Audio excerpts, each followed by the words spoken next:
Nah, pada kesempatan kali ini saya akan membawakan materi untuk bab 1 di buku siswa Seni Budaya kelas 10 ya, semester 1.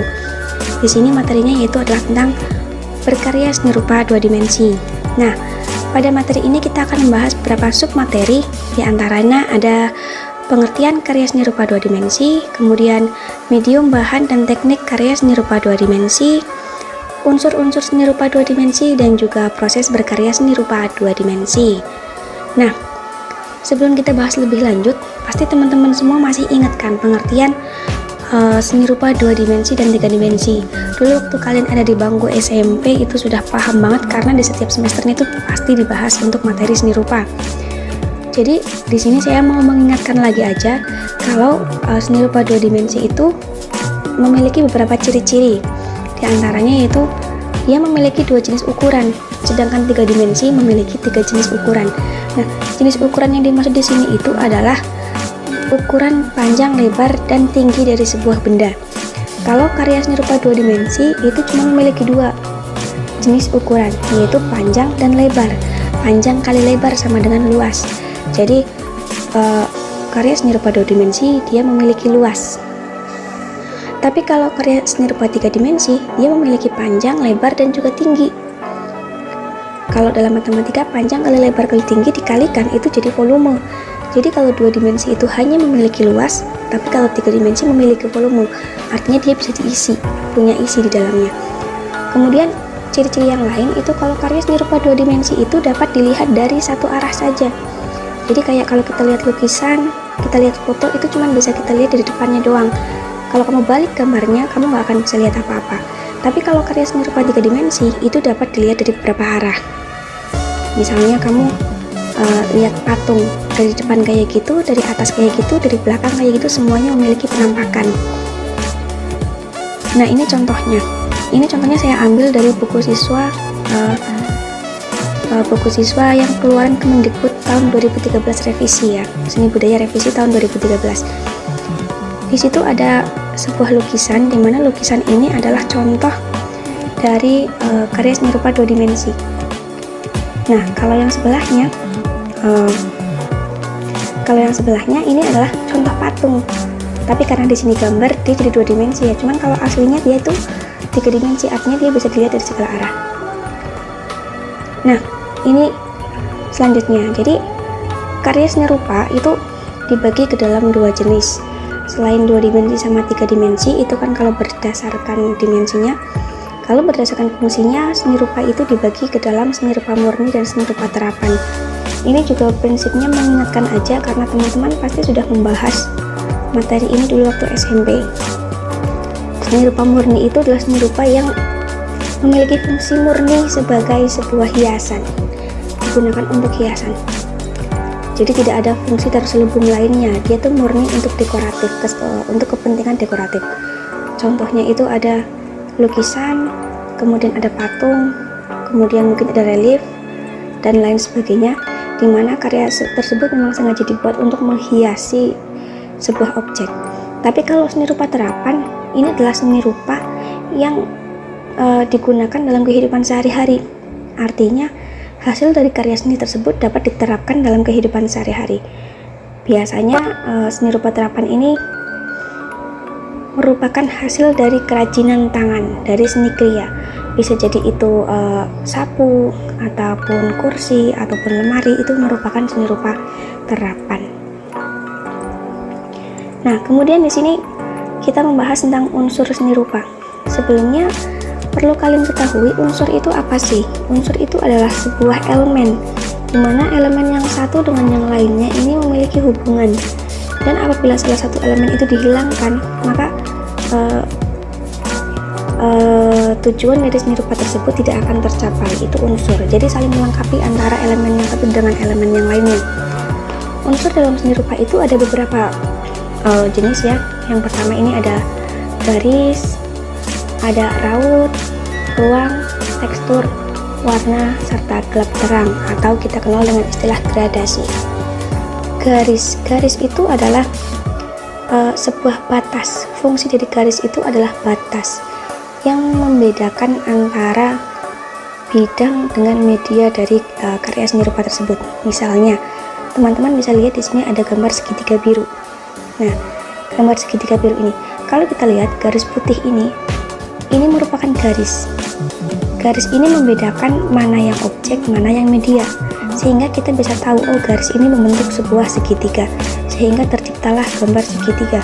Tapi kalau garis ini tidak ada, maka kita tidak bisa membedakan mana sih yang garis, mana sih yang media, seperti itu. Jadi garis itu fungsinya untuk pembatas. Itu kalau ada pada seni rupa 2 dimensi. Kalau pada seni rupa 3 dimensi, garis itu kita bisa lihat di tepian objek yang ada. Misalnya, coba kalian lihat sekitar kalian, kamu ambil buku misalnya. Buku itu merupakan salah satu objek 3 dimensi.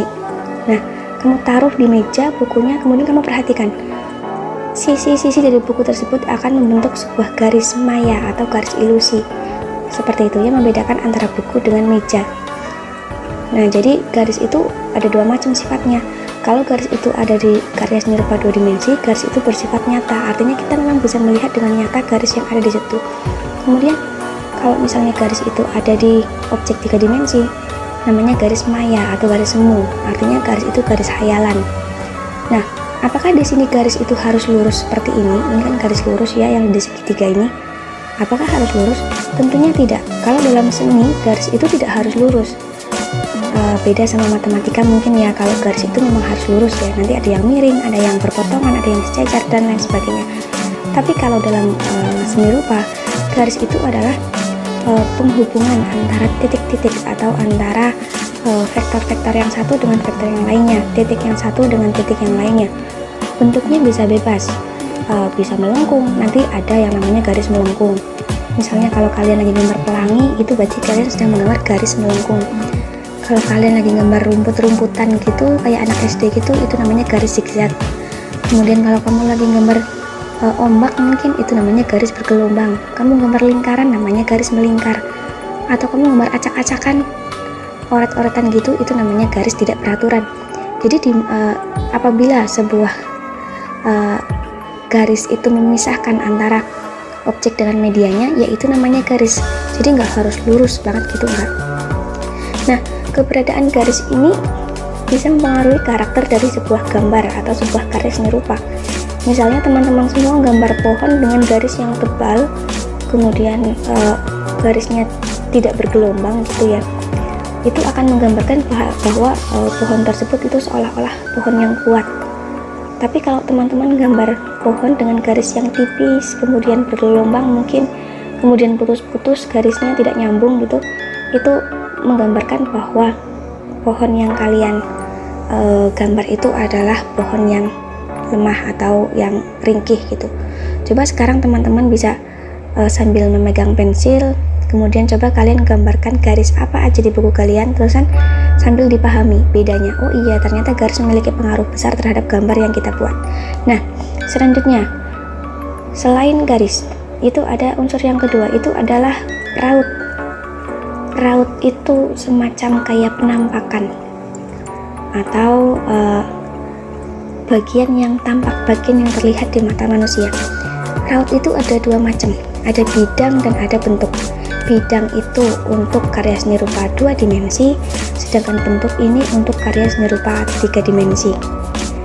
Kalau kita lihat gambar segitiga ini lagi, ini adalah sebuah penampakan sebuah gambar yang disimbolkan dengan bidang ya. Kenapa kok bidang? Karena dia itu 2 dimensi, artinya dia cuma memiliki satu sisi. Tapi ketika penampakan itu masuk ke karya seni rupa 3 dimensi, maka dia akan membuat sebuah bentuk. Ini teman-teman bisa mengira-ngira sendiri, ada bentuk bola, bentuk pejal, ada bentuk tidak beraturan, ada bentuk simetris, bentuk asimetris, dan lain sebagainya. Jadi sebenarnya itu hampir sama, artinya raut itu adalah apa yang nampak di mata kita. Itu merupakan unsur dari seni rupa juga. Kemudian unsur yang ketiga ini adalah ruang. Tentunya karya seni rupa itu akan lebih estetis, lebih indah dilihat kalau dia memiliki unsur ruang, terlihat nyata, entah itu seni rupa 2 dimensi maupun 3 dimensi. Kalau pada seni rupa 3 dimensi, unsur ruangnya itu nyata, memang dia di dalamnya ada ruangnya. Seperti kalau teman-teman membuat sebuah anyaman atau membuat sebuah guci dari tanah liat, di mana guci tersebut memang memiliki ruang di dalamnya yang bisa kita isi. Nah, kalau misalnya teman-teman mau menggambar guci, kalau tidak menambahkan aksen ruang, tentunya guci itu tidak akan terlihat seperti guci. Jadi teman-teman harus mengimajinasikan sendiri bagaimana caranya memasukkan aksen ruang ke dalam gambar teman-teman. Nah, oleh karena itu nanti gambar ruang ini akan membuat gambar dua dimensi kalian terlihat lebih nyata dan lebih berestetika. Kemudian unsur yang selanjutnya adalah tekstur. Nah, tekstur itu sendiri adalah kondisi permukaan. Kalau pada karya seni rupa 3 dimensi, kondisi permukaannya nyata. Artinya kalau teman-teman bikin miniatur duren, maka teman-teman harus membuat duren itu memiliki duri supaya dia terlihat seperti duren. Nah, dan kita bisa menyentuh dan bisa merasakan teksturnya. Oh, duri itu tajam, misalnya seperti itu. Kalau teman-teman pengen bikin patung durian. Tapi kalau misalnya teman-teman pengen gambar durian, karena gambar itu sifatnya adalah 2 dimensi, kita itu tidak bisa menciptakan sebuah tekstur nyata. Teksturnya itu tekstur semu gitu. Jadi teman-teman harus menambahkan beberapa aksen supaya durian kalian itu terlihat memiliki duri. Nah, caranya gimana? Tentunya dengan skill kita untuk membuat gambar kita menjadi lebih nyata seperti itu. Tapi kalau kita raba, nanti gambarnya itu tidak akan terasa apa-apa, tetap aja terasa kertas, jadi nggak ada tekstur nyatanya. Nah, jadi kalau di karya seni rupa 2 dimensi, teksturnya itu dikenal dengan istilah tekstur semu, artinya tekstur itu tidak nyata. Kemudian kalau di karya seni rupa 3 dimensi, itu teksturnya tekstur nyata. Kemudian yang selanjutnya itu adalah unsur warna. Warna itu pasti selalu ada di setiap karya seni rupa, baik itu 3 dimensi maupun 2 dimensi. Apakah warna itu harus warna-warni seperti pelangi? Tentu saja tidak. Ketika teman-teman menggambarkan sebuah gambar yang hitam dan putih, itu pun sudah disebut dengan gambar yang memiliki warna.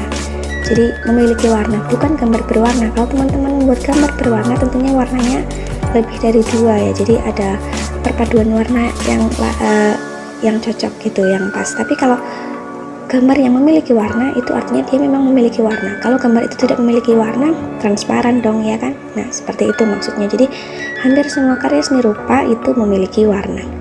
Kemudian yang terakhir itu ada unsur gelap terang. Nah, unsur gelap terang ini tuh biasanya ada di karya seni rupa 2 dimensi. Fungsinya untuk apa? Fungsinya untuk membuat gambar tersebut terlihat lebih nyata. Kalian bisa buka buku paketnya di bab 1. Di situ ada beberapa contoh gambar objek, ada yang dikasih gradasi atau gelap terang, ada yang tidak. Kalian bisa membedakan sendiri bagusan yang mana. Jadi fungsinya gelap terang itu membuat gambar yang dibuat itu lebih nyata. Tentunya gelap terang ini ada pertimbangannya, nggak asal diarsir aja, tapi kita memperhatikan di mana sumber cahaya dan di mana bayangan yang seharusnya terjadi, seperti itu. Jadi harus diperhatikan supaya gambar kita itu terlihat lebih masuk akal. Itu untuk unsur seni rupa. Kalau sampai sini teman-teman belum paham, teman-teman bisa bertanya di kolom komentar di bawah ini. Lanjut. Nah, ini adalah penjelasan yang tadi. Ada garis, kalian bisa lihat di sini kan macam-macam garis. Jadi ada beberapa sifatnya ya, pendek, panjang, vertikal, horizontal, dan lain sebagainya. Garis bergelombang, kemudian garis tebal, garis zigzag. Jadi garis itu dalam karya seni rupa tidak harus lurus gitu. Jadi ada bermacam-macam. Ini contohnya. Ini yang tadi saya sampaikan bahwa pada karya seni rupa 2 dimensi garis bersifat nyata. Artinya dia memang ada memisahkan antara objek dan media. Tapi kalau pada karya seni rupa 3 dimensi, tepian ini yang dimaksud dengan garis maya. Seperti itu. Jadi garisnya itu tidak nyata. Kemudian ini tadi yang sudah saya sampaikan juga tentang raut. Di sini adalah contoh untuk raut pada karya seni rupa 2 dimensi. Jadi bentuknya seperti ini. Kemudian ini bentuk. Jadi raut ini kita kembangkan menjadi karya seni rupa 3 dimensi. Kita kasih volume, kita beri gradasi, kita beri isian. Jadilah seperti ini membentuk sebuah raut yang kita kenal dengan istilah bentuk. Nah, ini yang saya tadi jelaskan, unsur ruang. Jadi pada gambar ini gambar 2 dimensi yang terlihat ada isinya. Dia ada di dalam ruangan. Ya, ini berada di dalam ruangan sehingga gambar itu terlihat lebih nyata. Itu fungsinya dari unsur ruang.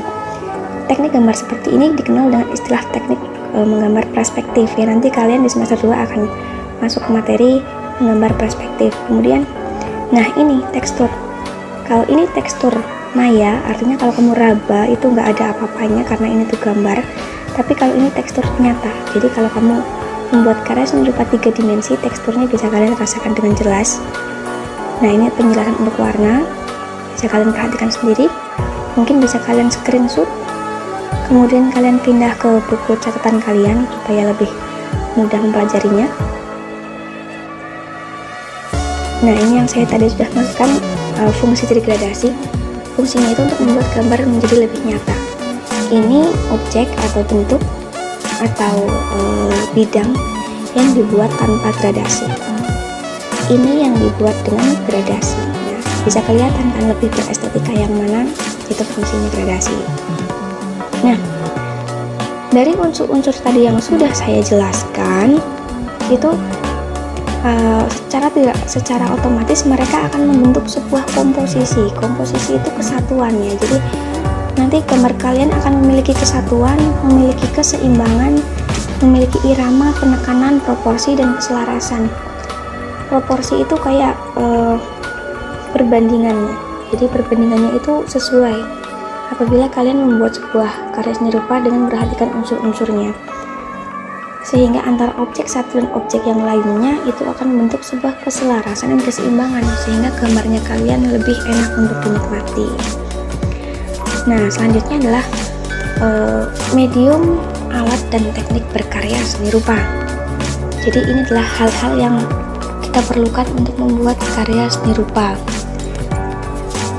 Kalau di sini saya lebih membahasnya ke 2 dimensinya mungkin ya, karena mungkin untuk teman-teman lebih sering membuat karya seni rupa 2 dimensinya. Yang pertama adalah medium dan bahan. Medium itu media di mana kita membuat karya seni rupa tersebut ya, itu namanya media. Kemudian bahan berarti apa saja yang kita perlukan. Bahan itu di sini dibedakan menjadi 2 macam. Ada bahan utama, ada bahan penunjang.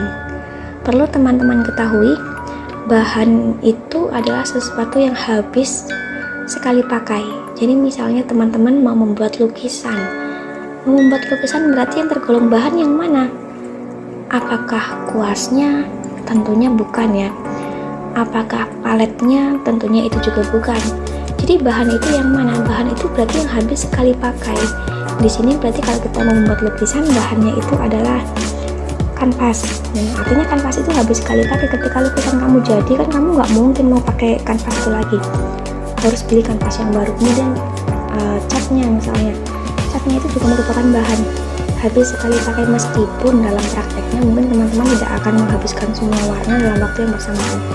Tapi ketika teman-teman menyimpan catnya sudah dibuka, mau dipakai lagi pasti sudah banyak kekurangannya, banyak minusnya. Misalnya catnya menjadi kering ataupun menggumpal dan lain sebagainya. Itu artinya catnya pun merupakan bahan yang habis sekali pakai. Nah, bahan untuk membuat karya seni rupa ini dibedakan menjadi 2. Ada bahan utama dan juga ada bahan penunjang. Bahan utama itu artinya bahan yang pokoknya. Misalnya teman-teman lihat kanvas, bahan utamanya apanya? Ya kain kanvasnya, itu adalah bahan utamanya. Kemudian bahan penunjangnya adalah spanramnya atau bingkai yang terbuat dari kayu di mana kain itu menempel. Coba kalau kanvas itu nggak ada kayunya, nggak ada bingkainya, tentunya nggak bisa dipakai dong. Jadi kayu itu merupakan bahan penunjang. Kemudian yang selanjutnya alat. Nah, di sini alat itu adalah segala sesuatu hal yang diperlukan, peralatan yang diperlukan untuk membuat karya seni rupa. Alat ini macam-macam, ada yang fungsinya untuk membentuk, menggambar, dan mewarnai. Kalau ini kita bisa melihat di pensil, misalnya pensil, pulpen, pensil ballpoint gitu ya. Itu adalah alat untuk membuat bentuk, untuk membuat gambar, untuk membuat warna, mewarnai. Kemudian ada alat untuk menduplikasi. Menduplikasi itu artinya adalah membuat kopiannya. Menduplikasi itu kita bisa lihat kalau kita mau bikin kerajinan sablon misalnya, itu alat sablonnya disebut sebagai alat duplikasi. Kita membuat kerajinan gipsum, cetakannya adalah alat untuk menduplikasi. Kemudian ada alat pemotong. tahu sendiri kan ya alat pemotong itu seperti apa. Ini dipakai untuk para pengrajin seni kriya, misalnya mereka membutuhkan alat memotong untuk membentuk dan lain sebagainya. Kemudian ada juga alat pengering. Nah, alat ini adalah benda yang tidak habis sekali pakai. Jadi kalau teman-teman membuat gambar kok pensilnya sampai habis, itu kan mustahil. Meskipun nanti suatu saat itu pun habis, tapi itu termasuk dalam alat. Kemudian alat pemotong, misalnya cutter di sini, kok cutternya sampai habis, nah itu kan dalam waktu yang cukup lama. Beda sama kanvas. Kalau kanvas jelas habis, cat jelas habis gitu. Kemudian yang dibutuhkan yang lainnya selain bahan dan alat itu adalah teknik. Teknik di sini maksud adalah keterampilan. Keterampilan kita dalam membuat karya seni rupa 2 dimensi dan 3 dimensi. Tidak ada batasan yang membatasi kita harus prosedural membuat sebuah karya seni. Misalnya kita melukis harus dengan kuas yang seperti ini, harus dengan cat yang seperti ini, harus dengan kanvas yang seperti ini, tentunya tidak. Harus dengan goresan-goresan yang lembut atau mungkin harus searah dan lain sebagainya, mengoleskan catnya, tentunya tidak. Di sini keterampilan sesuai dengan skill kita masing-masing. Ada orang yang melukis menggunakan kuas, ada juga yang hanya menggunakan jari jemari tanpa menggunakan perawatan, ada juga yang menggunakan alat lain yang tidak terduga, menggunakan benda-benda di sekitar kita di mana benda tersebut bukan benda seni rupa gitu. Jadi teknik itu bebas sesuai dengan keterampilan. Hanya saja nanti teknik ini tuh terbagi dalam beberapa golongan. Misalnya kita melukis, ada yang namanya melukis dengan teknik akuarel, ada yang tidak. Akuarel itu berarti yang menggunakan cat basah gitu ya. Kemudian kita membuat kesenian batik, ada yang menggunakan teknik tulis, teknik cap, teknik celup dan lain sebagainya. Nah, jenis-jenis teknik tersebut tentunya muncul dari keterampilan individu masing-masing. Jadi bagaimana cara kita untuk mengembangkan keterampilan yang kita miliki. Kalau tiga aspek ini kita padukan dengan baik, maka kita bisa membuat sebuah karya seni rupa yang memiliki nilai estetika yang tinggi. Nah, ini contohnya. Ini contoh alat-alat yang digunakan, alat dan bahan yang digunakan untuk membuat sebuah karya seni rupa 2 dimensi. Di sini contohnya adalah kalau kita membuat lukisan. Ini namanya easel. Easel ini adalah sebuah alat yang digunakan untuk menyangga kanvas ya, biar kita mudah untuk melukisnya. Kemudian ini yang tadi saya katakan, kanvas ini adalah bahan utama. Kemudian spanran itu ini, kayu yang ini bingkai namanya spanran, ini artinya dia bahan penunjang. Kalau nggak ada kayu ini tentunya kanvas itu susah untuk dilukis ya, susah untuk dilukis. Kemudian yang ini adalah alat-alat yang diperlukan. Ada kuas, ada pisau palet, kemudian ada paletnya dan lain sebagainya.